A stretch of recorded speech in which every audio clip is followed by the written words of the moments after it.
بسم اللہ الرحمن الرحیم۔ شروع کرتی ہوں اللہ کے نام سے جو بڑا مہربان اور نہایت رحم کرنے والا ہے۔ حضرت عبداللہ بن عباس رضی اللہ تعالی عنہما روایت کرتے ہیں،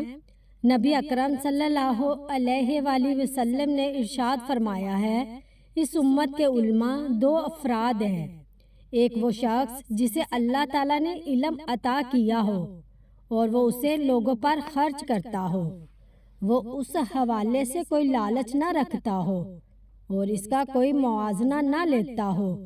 تو اس کے لیے سمندر کی مچھلیاں، خشکی کے جانور اور فضا میں موجود پرندے دعائے مغفرت کرتے ہیں۔ جب وہ اللہ تعالیٰ کی بارگاہ میں حاضر ہوگا تو سردار اور معزز فرد ہونے کے طور پر حاضر ہوگا، یہاں تک کہ وہ مرسلین کے ساتھ ہوگا، اور دوسرا وہ شخص جسے اللہ تعالیٰ نے علم عطا کیا ہو اور وہ اس علم کے حوالے سے اللہ کے بندوں سے بخل سے کام لیتا ہو، وہ اس کے حوالے سے لالچ رکھتا ہو اور اس کا موازنہ وصول کرتا ہو،